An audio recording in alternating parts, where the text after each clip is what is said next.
One of the elements I consistently appreciate in the indie space is the willingness to take existing genres and styles and recombine them in different ways to create games that are familiar, but can offer some pleasant surprises. Stolen Realm manages to do that in my eyes, by taking a tactical RPG core and infusing it with a lighter and quicker feel overall, especially if you're playing with others. The thing is, on some of the fundamentals it also makes some odd choices, so not everything quite works.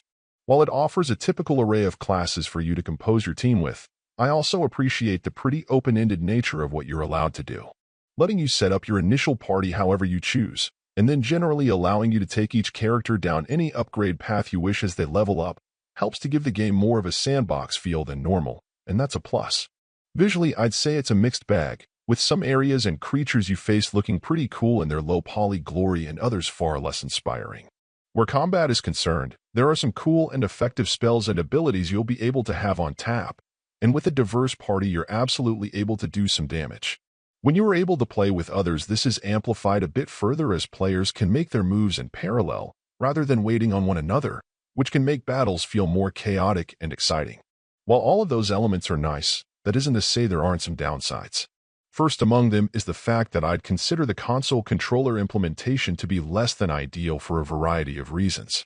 For the most part, the issue is that they feel geared to the PC, forcing you to use a reticle and odd buttons, all making for a more cumbersome setup than normal.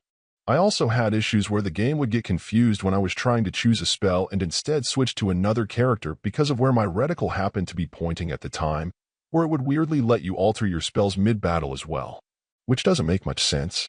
Adding to that is the fact that while I appreciate the procedurally generated areas on a general level, they also don't always feel like they work out well in execution. Some battlefields, and the way things play out, feel random to the point where it can be a detriment. Throw in balancing that feels a bit off, and there's definitely some bad in with the good here. Putting the pieces together, it's hard to say precisely where my feelings lie. On the one hand, I really like how much control you have over how you choose to play.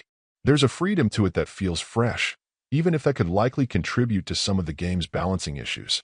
On the other hand, there are obviously some real issues that prevent it from being the experience it should be, at least on a console system using a controller. It's a game that took some big swings, insisting on trying to be different, and I respect that. Just hoping that either with some patching or perhaps a sequel they can iron some things out and improve the overall experience. Overall, my final score for the game ended up being a 6.8. And if you're interested in picking it up, it's currently available on the Switch eShop for $19.99. Thank you for taking the time to listen to this review. And if you'd like more information or ideas of indie games worth checking out on Switch, be sure to click on the link provided in the description. Until next time.